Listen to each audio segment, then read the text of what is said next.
kanser hastalarının tedavileri devam ederken doktorları tarafından bazı ilaçlar reçete edilmektedir. Bu ilaçlara akıllı ilaç denilmektedir. Bu ilaçların neden reçete edildiği veya hastaya nasıl bir fayda sağlayacağı tabii ki işin teknik kısmı, doktorlar onu daha iyi bilirler.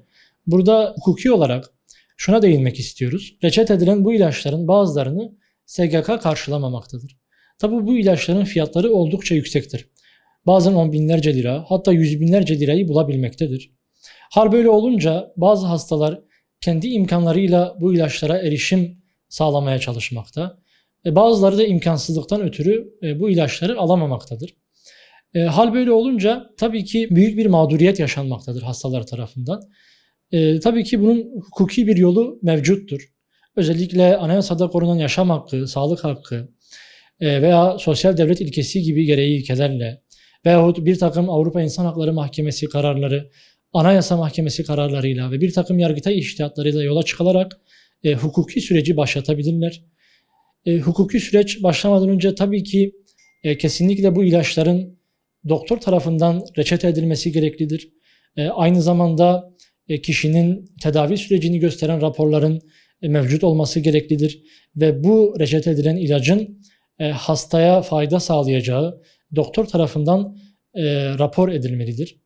Aynı zamanda ilacın durumuna göre veya hastanın durumuna göre bazen endikasyon dışı ilaç kullanım onayı gerekebilir. Bazı durumlarda da gerekmiyor. Tabii yine bunlar hastanın durumuna, ilacın durumuna göre değişkenlik gösteriyor. Tabii ki SGK'ya başvuru şartı aranıyor. SGK'nın red işleminden sonra kişiler dava açabilirler. Bu davalar sigortalılık durumuna göre bazen idare mahkemelerinde, bazı durumlarda da iş mahkemelerinde görülebiliyor. Davaların ortalama süresi 1 yıldır. Tabii ki 1 yıl bir kanser hastası için uzun bir süredir. Bu nedenle davalar tedbir talepli açılmalıdır. Tedbir talepli açılan davalarda dosyanın bilirkişiye gitmesiyle beraber bilirkişiden lehe karar geldiği zaman genelde mahkemeler tedbir kararı vermekte ve bu tedbir kararıyla da yargılama devam ederken hastalar ilaçlara ücretsiz bir şekilde erişebilmektedir. Tabii davanın kazanılmasıyla birlikte davadan önce kişinin ödediği ilaç bedelleri de SGK'dan talep edilebilir.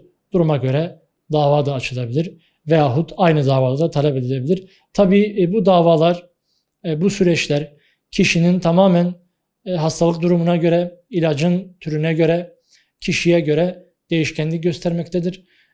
Bu nedenle kişilerin bu noktada bir haklarının olduğunu bilmesi önemlidir. Bu tarz mağduriyetler yaşayan kişiler varsa haklarını aramaktan çekinmesinler. Hukuki olarak mücadelelerine devam etsinler demek istiyorum.